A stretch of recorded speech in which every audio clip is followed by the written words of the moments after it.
Good evening, everyone, and welcome to Have a Seat with Chris Hansen. The numbers are staggering for COVID-19. Across the country, there are 150,000 cases, 3,800 deaths.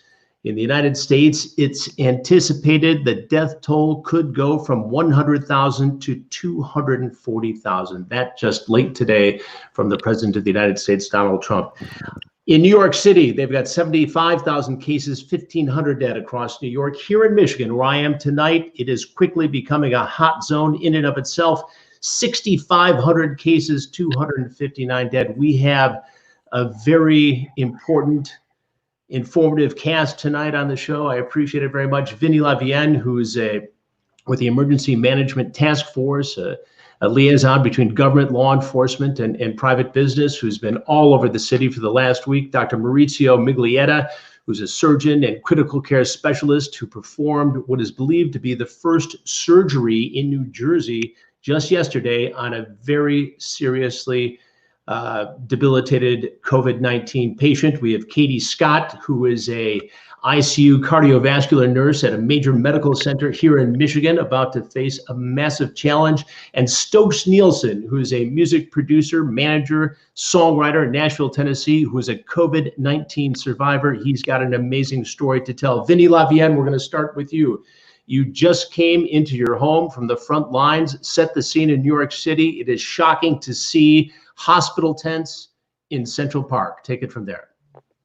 I have to say, you watch all those movies like Outbreak, and all my life, I'm working down at Ground Zero, Hurricane Sandy, doing White House Advance for, many, many years. You never expect to see New York City like a war zone, and to see it in a way that you're driving down the street and you see the hospitals being full.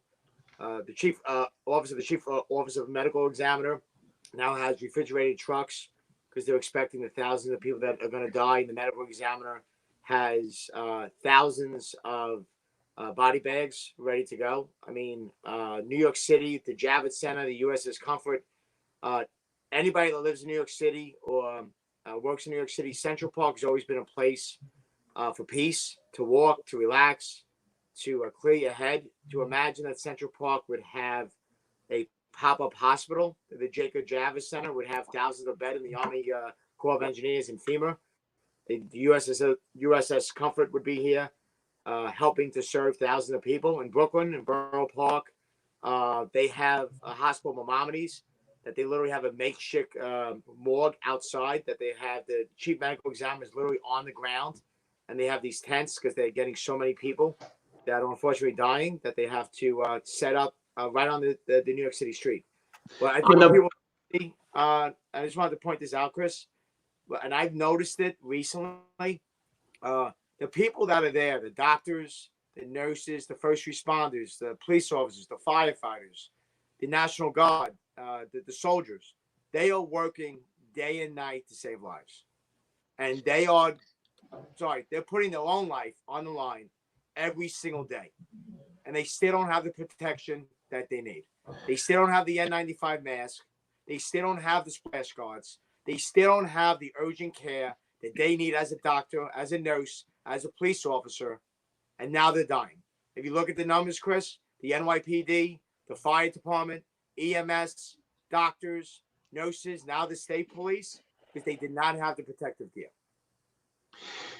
Vinny, you're on the front line there, and you're coordinating what businesses can do, what volunteers can do, how you get this massive amount of PPE equipment to the first responders. Where is it getting held up? We heard the governor of New York say today that the states are bidding against each other to get these masks. I talked to a corporate executive today who told me he personally purchased 1,200 N95 masks in a foreign country through a contact of his to get to a friend of his who works in a hospital here in Michigan. Why has it come to this? Where's the breakdown? You're dealing with FEMA, you're dealing with the governor's office, you're dealing with the NYPD, with the hospitals, with the Diocese of Brooklyn. Where is the breakdown? Why can't we get these masks to the people who need them most? To be perfectly honest with you, Chris, I worked down at Ground Zero for 6 months. I worked after Hurricane Sandy. After 9/11, we had this whole FEMA, the Department of Homeland Security was formed after 9/11. How, and again, I'm not talking about the politics here, how city, state, federal government has not stockpiled these masks. Everybody knows after 9/11, biological chemical attack, forest fires, CDC, you need a mask to make sure that one, you can breathe, and two, the germs won't affect you. So New York City, everywhere throughout the United States, they've had this same issue. I have to say the governor and the president have done an outstanding job. They've been working night and day to help. I also think, like when there was a disaster after 9/11 or Hurricane Sandy, FEMA comes in, but it's an isolated case. FEMA's dropping in. They're dropping in with their rescue teams. It's New York City. It's New Jersey. I was just on a phone call with somebody from San Francisco, speaking to them about getting advice and guidance with what we're doing, what they're doing. It's all over the country now. It's in LA. I'm getting calls from LA, New Orleans, now Florida, in Palm Beach area. A lot of these people that live in New York, they left, they went to Palm Beach, they went to the Hamptons. So, because of that, it's all over the country. And I have to say, these masks, it's the one thing I would never want to become an expert on, the N95s, the KN95s, the triple ply. I don't have a medical field profession. I can tell you, my brother-in-law calls me again because he needs N95 mask. He needs urgent, critical protection, and he's not having it. He's not getting it from his hospital. And all these other hospitals that I'm dealing with, I'm up to 40 hospitals that call me that they do not have the N95 mask, the protection equipment. And everybody that's listening has to understand. A doctor walks in, he's supposed to use one mask per patient. One mask. So if he's walking in doing triage and he's going through 50 patients, that's 50 masks. So multiply that by thousands of doctors, thousands of nurses that are literally going there, saving their lives and using the same mask a few times. Because like on the front line for them, they're not going to back down. They're not going to stay home. They're going to get up, say goodbye to their wife and their kids, and they're literally going to war without protection. And Chris, to answer your question, quite honestly, and I'm not even looking to blame anybody here, but to see how corporations have stepped in. Do you look at, for instance, Apple. Apple had 9 million masks. You look at all Silicon Valley, right? All these corporations, you're a CEO, you're command and control, somebody's staying there, like Scott Alswine, who we know well, he works for 4 presidents, ran a global security company. With those guys, when you go into American Express or Amazon, they have, chief security officers. They're going to make sure that, okay, God forbid if something happens, let's have 1 million, 2 million, 5 million masks in a warehouse. Why? You always want to be prepared. And back then, you're spending 50 cents, $1 on a mask instead of $3, $6, $10, because they were prepared. And I think the one thing I learned on this, the United States, local governments throughout the United States were not prepared. They were not prepared for this. And the governors right now keep it, and Chris, because they're fighting for their people that they represent in their state, right? We have, these guys that are calling in, they're all trying to get the same product. The products, they're coming from China now. The FDA said if there's not FDA certified or NOSHA approved, the customs is going to stop them. Meaning they're very concerned that a lot of these masks, right, that China makes everything, and the United States stopped making everything, and we had to be dependent on a mask, on car. I mean, everything that they make, as 95% what China makes, we need. And the problem is these masks are not made in the United States. Other than 3M, every single mask that comes in right now are coming in by a port or a plane. I was at the Port of Liberty yesterday because we found a container with sanitizer that I acquired through a friend of mine for the NYPD and the Catholic Charities in New York. The Port Authority, if you can imagine, the line is around the block. If you see what's on the road right now, they are truckers. There was about 500 trucks at the Port of Liberty yesterday. JFK, 300 trucks. There were 70 planes that landed within the past 24 hours in Newark. Why? Now, finally, we're getting those cargo planes coming in to help the nurses and the doctors. But the procurement, the supply, and the logistics are just not there. Vinny, when you look into the eyes of NYPD officers, emergency room doctors and nurses who you've been trying to supply, New York State troopers, what do you see? What did you see today? I see amazing loyalty. A lot of them say to me, we wake up, we took an oath, we're going to stand in line. And they're risking their lives right now to stand that line. I also see a determination that I've never seen before that, they're not going to back down. I mean, put it to this way, Chris, since we spoke last week, there's thousands of cops that now are confirmed COVID-19. There's thousands of cops that are calling out sick. There's thousands of firefighters that are now not only confirmed, but the EMS, the FDNY EMS, had their largest calls of 911 in the history of the FDNY. They had 9,000 calls in one day.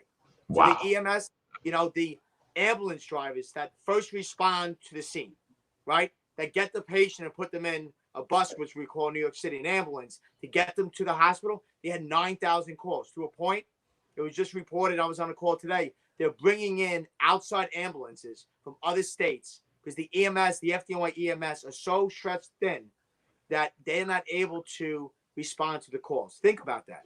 I mean, New York City has the largest police office in the country, in the world, the NYPD. The firefighters, FDNY is the largest active fire department in the world. They're called the finest and the bravest for a reason. The state police is a quasi-military that they're the best in the country. Nobody's better. These guys are on the front lines every day, and they're waking up, and they're telling their wives and the kids, I got to go to work, and I have to stand in line. And then everybody that's watching this, stay home. You don't have to be outside right now. If you're not a first responder, a police officer, a firefighter, driving a truck, picking up the garbage, saving lives, stay home. Because you're going to cost thousands of other people to die. They should have shut down the city. We should have had a shelter in place. We should have had a quarantine. They should have shut down all the trains and just shut it down. And they didn't. Vinny, I'm gonna have you stand by for a minute because I want to bring in Dr. Maurizzio Miglietta from New Jersey. Doc, surgery yesterday, emergency surgery. Most surgeries aren't even taking place unless it's related to COVID-19. Set the stage for what you had to pull off late last night into this morning. Yeah. So as of last Friday, the governor issued an order basically banning any elective procedures. That's in an effort to conserve surgical masks, medications, and also to use the operating rooms as potential treatment areas like ICUs. So as far as I know, we had our first surgical emergency involving a terribly sick COVID patient. So last night, I had to take a patient with probably one of the worst cases of COVID in terrible respiratory failure on a ventilator with medications keeping his blood pressure up, who had a surgical emergency in his abdomen, and we had no choice but to operate. And so it was the first time that our team got together with all the precautions needed. There's some concern that when you're operating on a patient with COVID, that you're aerosolizing some of the body fluids that could have virus. So in addition to, concerns that you might have if someone's coughing or touching you, now these are microparticles in the air of the operating room. And we don't normally wear N95 masks in the operating room. We just wear a surgical mask.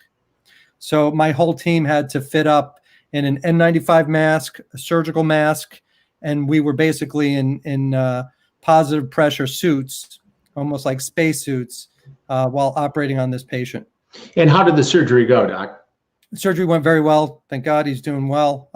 From a surgical standpoint, from his COVID, he's not doing well. Could you have any more complicated of a case than to have somebody with severe COVID-19 and an emergency surgery? I mean, that's got to be one of the most challenging cases you've seen. I mean, I've never seen anything like what I'm seeing every day my entire career. I hope I never will. Do you have the kind of gear, the kind of protective equipment that you need to do your job, along with your other doctors, your fellow doctors, the nurses on the job at that hospital? So right now I could tell you that we're improvising quite a bit. We're doing with what we have. One of the jokes last night in the operating room was the N95 mask that we had was from like a Home Depot type, an industrial type N95 mask, not a medical grade. In the hospital, in the operating theater. Yeah, we're using N95 masks bought for industrial purposes, and they have these little elastic bands that hold them on. And we were laughing at one point because you would hear a ping, a pop, and that would be your elastic breaking off your head. And sure enough, in every one of our masks yesterday, within this hour or two that we were operating, everybody lost a couple of elastic bands and popped right out. And that's why we're double masking, to keep the other mask in. How stressful is this for you and the nurses? You know, we're kind of used to stress, this emergency surgery environment, and doctors and nurses, we do this every day. This is times 10. There's a lot going on. The worst part is just seeing all these people in the hallways, and half of them, I would say more than half of them, 99% of them are by themselves, laying in stretchers, thinking they're going to die, and no one's there. The nurses are too busy trying to take care of it. I mean, the nurses are doing an amazing job. I had great respect for nurses before, but man, I go in and out of rooms with patients, and I have a few moments in between, but these nurses are working 8-12-hour shifts with PPE causing, pressure sores on their noses and faces. And it's just incredible to see. What's the worst thing you've seen so far, the most jarring thing during this crisis? I guess it's what I thought was the best medical system in the world kind of brought down to its knees. I think that's it. I just never imagined something of this magnitude.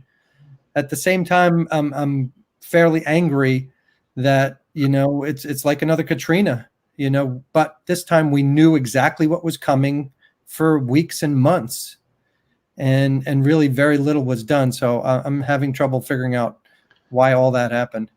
Where do you place the blame? As I said the other day, I'm not a type of person that likes to place blame. I think, I don't even know how to answer that. I don't want to point fingers. I think the important thing is that we learned some really important lessons from this, and really, try to get to the leaders who make decisions, who pull all the strings. And again, I say it every day, pull out all the stops now, open every door, make every opportunity available, try every modality, the government's been fairly good in letting us streamline medications and allowing us to do procedures that, quite frankly, were outlawed just 2 weeks ago. So in certain ways, we're getting things stamped pretty quickly from a regulatory standpoint, but the physical stuff, the masks, the beds, that kind of stuff is starting to become a problem. And as you know, the next 1, 2, and 3 weeks are only going to get worse. What about ventilators? You hear so much about that, Doctor. Do you have what you need in the hospital where you work in New Jersey? I would say we're at capacity. Capacity. It's going to be a very significant problem in the next week or two. So we're going to make some big decisions. As it has been suggested, that this is not going to peak, at least in New York, for the next 2 weeks or so, what are we going to do with all these patients who need ventilators when we don't have the ventilators? Unfortunately, I think that's why you're hearing about the death toll rising so much. Not only will more people get infected, but we are going to have to start rationing the care, rationing the ventilators, deciding who has a better chance of survival over the next person, who, the 80, 90-year-old person who has several medical conditions probably should give up their ventilator to the 30-year-old guy who has 3 kids at home and a wife. So those are the kind of decisions I think that a lot of people around the country are going to have to be making in the next week or two, and nobody wants to make that decision. How long before the toll starts on the doctors and nurses? I was talking to a nurse the other day, and she was telling me that every night when she drives home, she just breaks down and cries. And, We're used to seeing death and dying all the time, but nothing to this scale. And it wasn't until I went to one hospital where, on the way home, it really hits you. It's overwhelming. You feel so helpless. This is what we chose as a career, to help people and to prevent death and suffering. And that's all we're seeing now. What's your protocol when you get home? How do you protect the rest of the family? So I change scrubs several times a day. When I come home, I take my scrubs, I put them in a garbage bag, let them sit for a day or two. I take a shower, obviously, immediately. I try to take as much protection as I can. I got my result officially today that so far I'm COVID negative. I hope to stay negative, but it took me almost a week as a doctor to get a result. And you're right there, along with all the other doctors and the nurses. We're hearing stories about, guys in my business, fellow journalists, Chris Cuomo testing positive, the wife of George Stephanopoulos testing positive. Is it just a matter of time before you're faced with this? Yeah, it crosses no socioeconomic or job backgrounds. Anytime you touch that door handle, anytime you go into a car, anytime you push a door open or come in within a few feet of another person, there's a chance you can get it. And the fact that the curve is going up as steep as it is, and every one person is affecting 2 or 3 people, it's a scary statistic. It really is. Doc, I'm going to have you stand by with us, and I'm going to switch over to Katie Scott, who's a nurse at a major medical center, ICU cardiovascular nurse here in Michigan. Katie, how are you tonight? I'm good. How are you, Chris? This is your first day off after working 4 straight. Is that right? That's right. 4 straight days in the ICU. They're 12-hour shifts every day, and I'm really happy to be home today. Give me the atmosphere in the ICU. What are you facing with the COVID-19? We know where I am that the tide is coming, that we are just outside of the city of Detroit, and we know how hard this is hitting our colleagues in Detroit, and we are watching, knowing that it is coming, and the anticipation of seeing that come towards us and knowing what we see our colleagues going through in New York City, that there is no stopping it from coming to us. And so the anticipatory anxiety is very high for all of us. What are you seeing in terms of COVID-19 cases right now? Somebody made the comment earlier, one of your colleagues, that you've been told your facility will become a COVID-19 hospital where virtually every patient you see, and it's a big facility, so you're going to see a lot of them, is going to be infected with the virus. Yeah, we have been told that in 3 weeks, we could expect up to 900 of our patients to be COVID positive patients. 900 patients, and out of how many total patients is that? That's probably about 1,000 patients total. And we should expect of those 900 potential cases that at least half of those cases will be ICU or require a ventilator. And so we are being asked then to do some very innovative pandemic staffing that I think a lot of hospitals are doing, but that also creates a lot of anxiety. I know that when I take care of a sick patient, I really need to be one-on-one with that patient to give that patient everything he or she needs.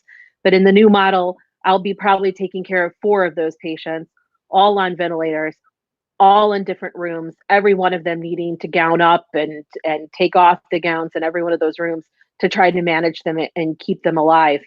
And like the doctor said, we went into this profession because we want to help people. And to think about not being there to help somebody and they have no family with them is absolutely heartbreaking and terrifying to think about what that is going to do to us all psychologically. I think we are headed towards a generation of doctors and nurses who will have some serious trauma from what we are forced to face here. What is the quality of care your patients are getting tonight, and what will it be 3 weeks from now, do you suppose? Well, I know I work with some of the best nurses in the world, and the quality of care they get is phenomenal. I am proud of my colleagues every day I work with them. And I know we'll give that same care in 3 weeks from now. We're just going to be stretched even more thin.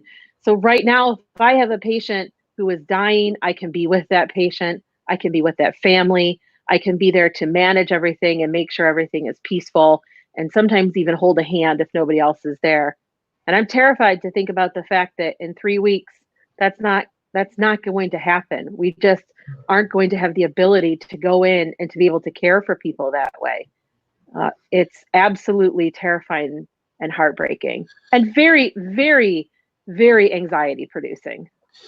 Katie, you're not only a nurse on the front lines, you're also in the nurses union, so you represent the other nurses on the job there at your medical center.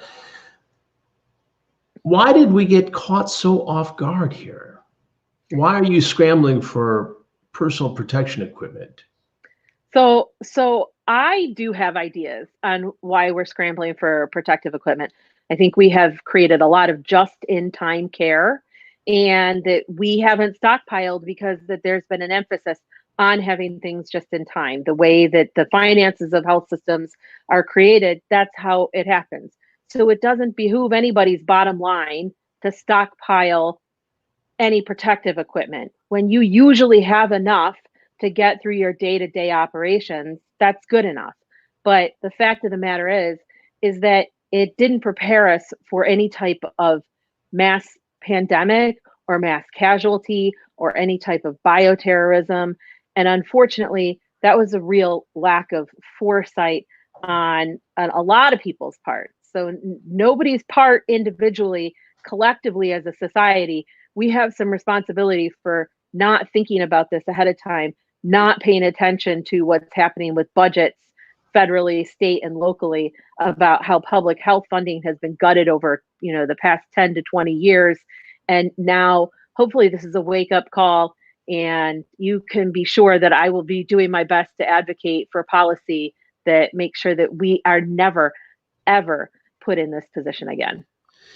Katie, why Michigan?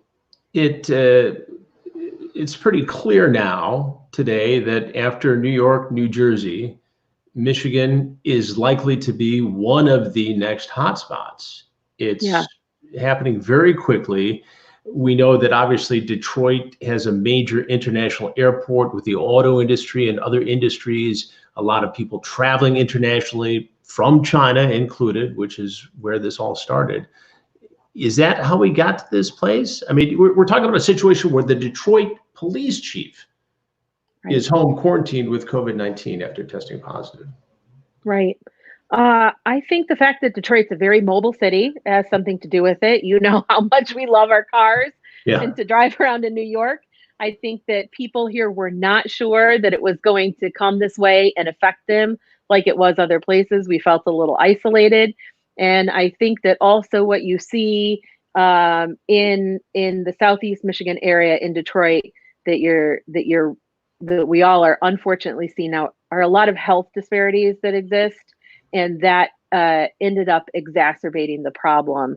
And unfortunately, once one person is infected, that tree of how other people are infected just explodes dramatically, and there's nothing you can do to stop it at that point.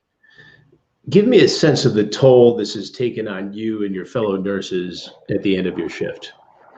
So as I said, we have relatively few COVID patients in my unit right now, although we do have a few. And I think the toll it's taking on us is really great anxiety. I think there's at least one time a shift where somebody wants to cries and feels upset about everything that's happening, worrying about what we're taking home to our families. Nursing is a profession that is by and large made up of women. A lot of us are mothers. We are very concerned about what we are taking home to our children, about carrying things asymptomatically to partners at home, and what it means for seeing our parents. It's an enormous toll it takes upon us every day. And then even more so when we feel like we don't have the proper protections to keep us safe at work. Do you have the proper protections now? And will you have them in the next 2-3 weeks when this peaks here? No, I don't think we have the proper protections right now. We have been told that every nurse will wear a simple face mask. We come into work and we get the face mask and we wear that face mask. But even when we go into a COVID positive patient's room, all we will have is a simple face mask. We will not have N95s or PAPRs to wear. And that is what is really the most terrifying to most of my colleagues and myself as we go forward, because we know it's not enough. We see the rates of healthcare workers getting sick in other places that have proper protection, that have N95 masks, that have these negative pressure suits, and we don't have anything like that right now. And I absolutely 100% know that myself and every single one of the colleagues I work with would be in those rooms for 12 hours, for 16 hours, 7 days a week, and we would be doing it. We will still, but we would be doing it with greater hope if we had the proper protection to go in those rooms. And right now, it's terrifying to think I'm going in with a simple face mask on. What do you do when you get home to your family? I also make sure that I don't bring those clothes into the house. So all the clothes come off outside. I bring them in right away and take them downstairs to the washing machine and put them on the sanitary cycle twice and wash them that way. I know I'm a little paranoid about it, and come right in to take a shower. Then everything that I had at work that I'm worried about, I leave my pager and my ID badge in the car. I make sure my phone is bleached. I make sure my glasses are bleached. And I will then take the towel that I use for that shower and take it down to the basement to wash in the next cycle after those 2 sanitary cycles are done. And when you look at the patients, when you look at the fellow nurses, what do you see? I think what we're seeing is some of the sickest patients that we've ever seen. They get very sick very quickly and turn very fast. And I know that where I work, we take care of some of the sickest patients, not only in Michigan, but in the country. And when you are hearing nurses, ICU nurses, that work in the environment in which I work say that they're some of the sickest patients they've ever seen, that's serious. But I'm also seeing incredible bravery. I'm seeing a lot of people step up and volunteer to take care of those patients. I am seeing colleagues supporting each other in a way that is incredible. We've always been very supportive of each other. Nursing as a profession where I've worked has always been that way, and now even more so. There is a lot of kindness and gentleness that we have towards each other, but a lot of anxiety and fear about what we're facing going forward. What do you say, given your medical knowledge, average family, semi-quarantined at home, leaving once or twice a week to get groceries or prescriptions at the pharmacy? What precautions should people really be taking to try to avoid this? What do you say as a medical professional? So once again, I want to emphasize, don't leave. Absolutely don't leave if you don't have to leave. I understand if you need food, if you need those prescription medicines, you have to go out. But if you don't have to go out, if you're craving ice cream, too bad. Like, just leave it and don't go out and get those things. But if you do have to leave when you go out, I think at this point, the CDC is recommending, saying that simple face masks may protect you if you go out. If you don't have that, I would go in and do your business and get out. I personally, when I go to the store, have a pair of gardening gloves that I wear to push the cart with, and I wear those gardening gloves while I'm in the store. Nobody handles anything that I have. If I have to show my license to somebody, I don't hand it to them. They can look at it in my hand. I come back to the car, the groceries go in the car, the gardening gloves come off and stay in the back trunk. When I come home, when those groceries come inside, I make sure all of those things are cleaned as well. So I would just make every precaution that you are washing your hands as much as possible. If the video quality was better, I'd show you how horrible my hands look from the constant washing that I think do of they're my all- hands. they're all Yeah, dry we're all out that there. way. We're all that way. But wash your hands like crazy. Do not touch your face, and do not go out unless it is absolutely necessary. And that includes sending your kids outside to play. Sending your kids outside to play with the other kids in the neighborhood is not good.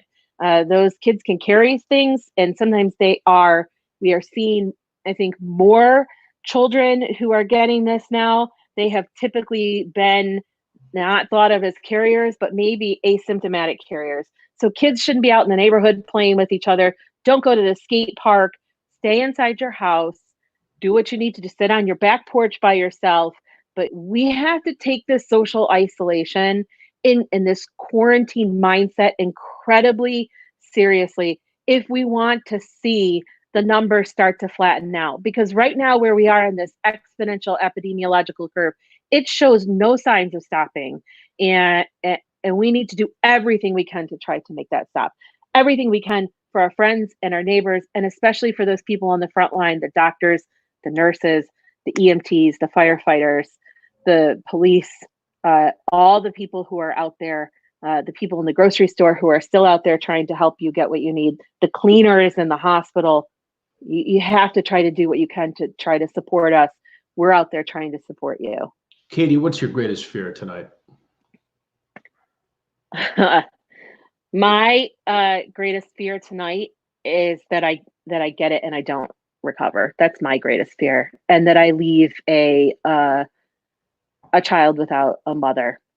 And right in line with that is that I bring it home to my child who gets it, and what that would mean.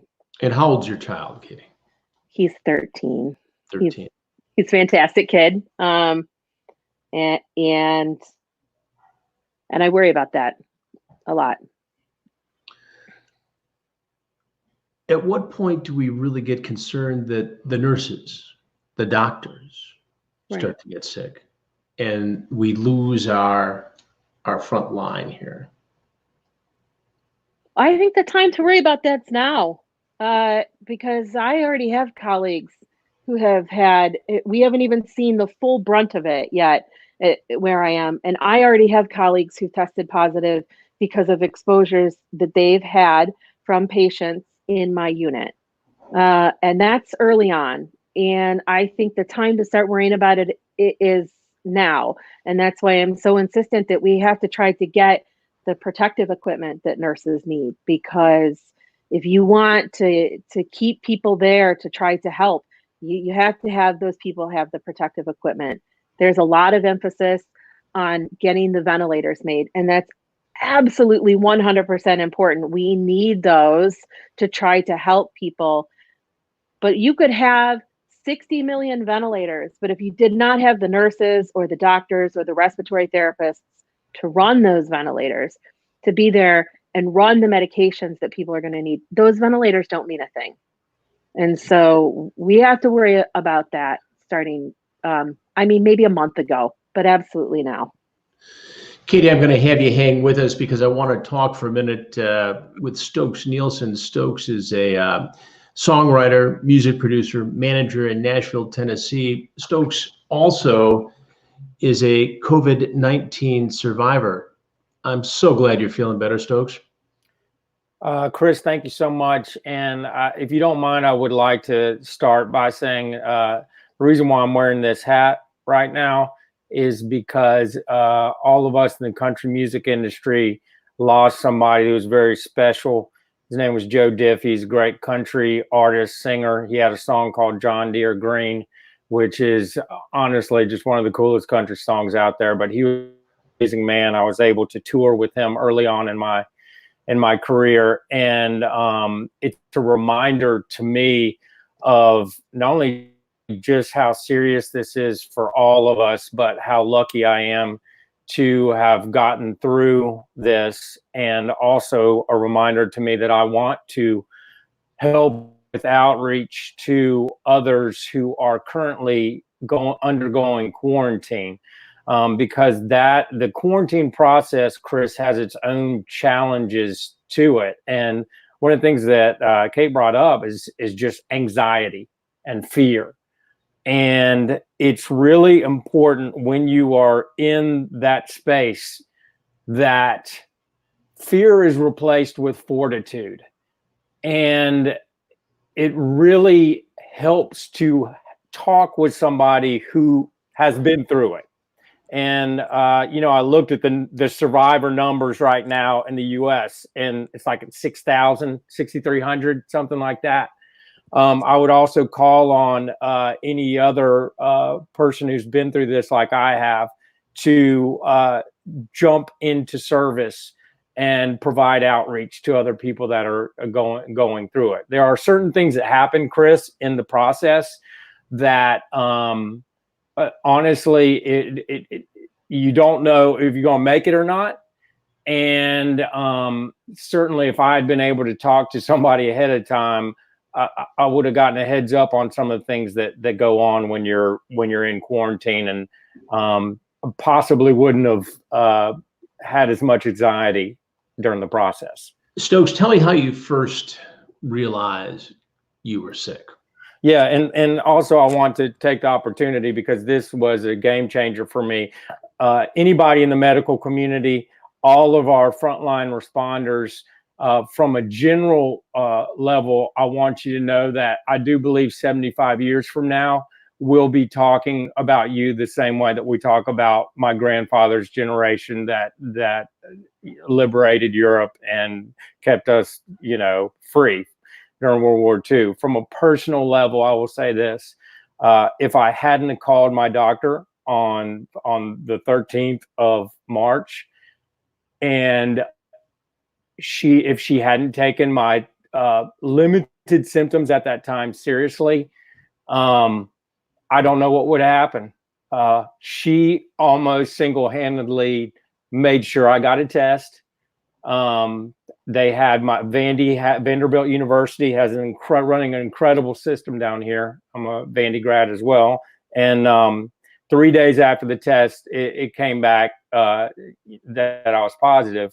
But even during the testing period, my doctor was like, go into quarantine now. You're cut off. Just act as if you have it. And for me to be in a safe environment early, to feel like I had support, Chris, it meant all the world, because the messaging up to that point was like, it's a little worse than the flu. So I had no idea what I was going to go through, because it became very intense after, 3 days after I was, I went in there. What did you feel? Were you pretty sure this was COVID-19? Did you think maybe it was just allergies or the flu? Or give me a sense of the symptoms, Stokes. Well, the symptoms for me was a sore throat, and then it was a elevated temperature. And I just generally don't get sick that much. And I just, in the past, I have traveled a lot. I'd gone to an event in Atlanta on that Monday. And so I felt like, well, I'm going to call my doctor. And I could have not done it. Looking back, it wasn't that bad at that time, but the fact that they got it early was just really a game changer for me, because we were planning on going. Actually, we were planning on going to Puerto Rico, and I can't imagine what that would have been like for myself and my family if we had gone there. So at that time, how bad did it get for you? Chris, it's probably going to be a little tough for my family when they watch this, because every day I really paid a lot of attention on putting a brave face forward, because I knew they were seeing all of the media, and I didn't want them to worry about me. But on the Tuesday night after I'd gotten diagnosed, I woke up at 2 a.m. and I must say, I'm a guy who runs 4 to 5 miles every 4 days a week. And I couldn't breathe. And it was a sensation that I'd never had before. And I was also drenched. My bed was drenched in sweat at that point. I had a really elevated temperature, but I didn't know why I couldn't breathe. And I had a moment where I was like, okay, do I need to try to go to the emergency room? Will I make it to the emergency room? If I make it to the emergency room, Right. will they have respirators? You know? And honestly, I had a sense that I would possibly make it, and I didn't want to take a respirator from someone else. And I just remember I prayed and I said, you know, God, please get me through this and give me a sign because I need it. And I can't tell you what happened next. I must have I don't know, maybe I passed out or something like that. But Chris, I woke up at 8 o'clock in the morning and there were 3 neighborhood kids outside my window. And they had done this. That's wonderful. And Chris, that's what I woke up to. And just some kids in the neighborhood wishing you well. Did they know what you were sick with, or they just knew you were sick? No, they knew that I was quarantined, and that was my sign. You know, that was my sign. It did continue. To me, I just describe it like a very intense roller coaster, and you don't know when you're going to get hit with those respiratory moments. And that's why when I saw the death toll started to rise, Chris, it made sense to me, because to me, if I'm having that kind of intense deal, then people who have underlying health issues, you know, they're gonna have major issues, and it's going to be a major fight. And how you feeling today, Stokes? I feel great. It's almost like as fast as it came, that's how fast it left.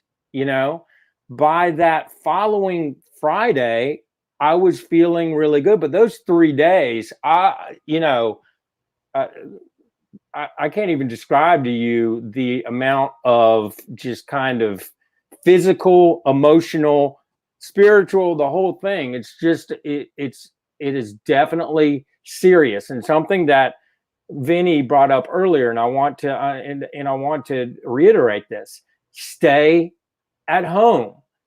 And this, I think, in a sense, the word social distancing people have heard it so much, it's become softened.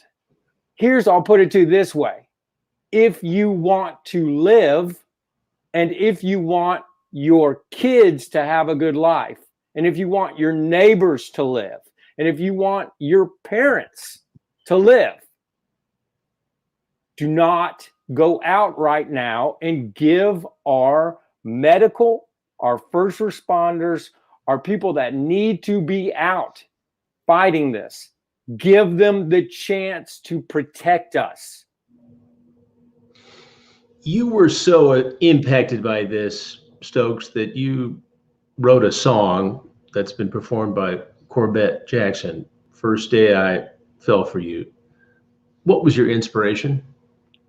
Honestly, here's, to me, like one of the most amazing heroes out there all over America and all over the world right now are the caregivers to people who are in quarantine. That's 80% of the people that are getting this, Chris, are going into quarantine, aren't having access to a hospital, aren't having access to doctors and nurses, and the people that are saving them are their wives, their partners, their lovers, their friends, their kids. And I just got so inspired by how my wife, I mean, beyond being a rock, she was just so brave and resourceful. And, you know, I kept my guitar with me the whole time. And I just was like, I was going through our old photographs, And you know what? I was saying, like, when we just started, when we had nothing and we were happy, I was like, even if we had nothing now, we got love. You're alive. I'm alive and we got love. And I think that is something that I think all of us as a people are starting to feel a little bit more than they did a month ago, which is the concept of love and how crucial it is for our human experience. Stokes, you're going to put this song up on your YouTube channel. Tell folks where they can find it, hear it, and what you want them to do after they listen to it. Yeah, it'll be up on my YouTube site, which is at Stokes and Friends, and also send a link, Chris, so you can put it up afterwards. But I wanted to let everybody know too that it's going to be a fundraiser for first responders, because I think what Vinny is doing out there, and what these guys are doing not only over New York but all over this country, it's got to be supported. So there's a great organization called the Federal Enforcement Homeland Security Foundation. Federal Enforcement Homeland Security Foundation, and we just think it's an amazing organization. It gets funds to families that have been affected by tragedy in the law enforcement community, and guys are being exposed, like Vinny said, these guys are being exposed to COVID-19 in a disproportionately higher rate right now. So, all right, Stokes, any advice for folks who may be feeling that they're sick with this? I think, it's fortitude over fear. And you have to take this seriously. I did, when you go into quarantine, go in there to fight this. Don't go in to continue working and you need to rest. You need to make sure you're taking your Tylenol every 6 hours. You need to make sure that your spirits are up. Having enthusiasm during this time, I think is extremely helpful. And also reaching out to other people. Use this time to go through your phone and just call people that you haven't talked to in a while, and because people will have their own perspective on that, and they love you and they're going to want to talk to you, and that helps through it as well. I would also say, just to anybody in their local community, this is the time that you need to reach out to your local leaders and say, we know our hospitals don't have the equipment that they need. We know that now we need to be responsible. Please help our medical community get the equipment that they need to protect society. Stokes, thanks very much for being with us. I want you to stand by for a few minutes. Dr. Maurizzio Miglietta, I just want to come back to you just for a second here. Final thoughts tonight on what people should be doing and what government should be doing, what people like, Vinny LeVien have been trying to do in terms of getting all the really important supplies to the right places. So I got to tell you, we've been on some conversations with major agencies, federal, state, and local agencies, talking to them about how they can protect some of the people they work for, whether it's a police department, fire department, and so forth. And, I'm just appalled that it's taking days to get a response to something. What kills me is that, obviously everyone has to do their part with social distancing, but, when you have a police officer getting into a police car, and every shift there's a new police officer getting in that car. If one of them is sick, they're infecting their whole department. Same thing with the firehouse and fire department. Same thing with your garbage truck guys, with your truck drivers. We are spreading it from one person to another, and we're not even aware we're doing it. And that's why I think, PPE, as much as it's important for doctors, people have to start wearing gloves. People, I know the World Health Organization said not to wear masks, probably because they don't want to see mass run out for those of us who really need it on a daily basis. Masks remind me as a physician not to touch my face. I'll touch my face while I'm talking to you right now, but when I have gloves and a mask on, for some reason, it trained me that I shouldn't touch my face. And I think that the transmission is happening from inanimate surfaces much more than we believe. I mean, if you ask me how many people have coughed on me within 6 feet, I would say none in the last month. But have I touched 1 million doorknobs? Have I touched 1 million handles and objects at the supermarket or somewhere else? I think that's a significant part of how people are getting infected. So we have to be very cognizant of that. Doctor, thanks very much as always for being with us tonight. We will stay in touch. Katie Scott, final thoughts tonight from the front lines at your hospital here in Michigan. My final thoughts to let people know would be to reach out to the people that you love and tell them how much they mean to you. If this is an excuse for you to make sure everybody around you knows how much you care about them, that's good. Reach out to the healthcare workers that you know. The messages I get of support from my neighbors and my friends are so meaningful to me.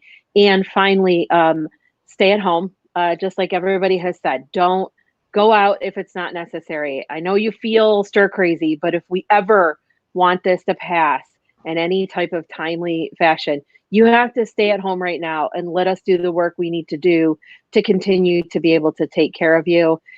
And finally, if you can do anything, advocate to your local, state, and federal officials about getting the PPE to the people that need it, because we're desperate in the hospital. We want to take care of you, but we want to live at the end of it too. Katie Scott, stay safe, stay healthy. Thank you very much for being with us. I want to come back to Stokes Nielson one more time. You brought up something interesting, Stokes, in a conversation earlier today. You actually are going to offer yourself up to make a personal phone call if somebody really needs it who's in quarantine. Yeah, I want anybody out there who is going through COVID-19 quarantine to know that I'm 100% with you. And if you want me to call you and help you talk through some of the stuff, reach out. I think the easiest way is to hit me at Instagram. It's just at Stokes in Friends, and reach out. I mean, I know how difficult this is, and I know that you can and will get through it. And if you need help from your buddy in Nashville, let me know, and I'm going to give you a call. All right, Stokes, thanks very much. I'm glad you're better. Stay healthy. God bless you and the rest of the family. Sorry to hear about your buddy, Joe Diffie as well. Just amazing. I'd like to thank Stokes, Katie Scott, Dr. Maurizzio Miglietta, Vinny LeVien of the Emergency Management Task Force in New York City. Eye-opening accounts from the front line tonight. Again, we're looking at 150,000 cases tonight across the country. New York, 75,000. Here in Michigan, 6,500. That number is going to continue to grow. The one thing that everybody on this show tonight has said is don't go out if you don't have to. It's tempting. I'm tempted. There's always an excuse to run to the store to get something. Stay put. Stay healthy. Stay safe. Thanks for joining. Tomorrow night, I'll be back on here with Have a Seat with Chris Hansen. We'll continue our investigation into Davi Vanity. We'll have two guests who know all too well what's been going on in his twisted world. Have a great night. I'll see you soon. Remember, I'll be watching.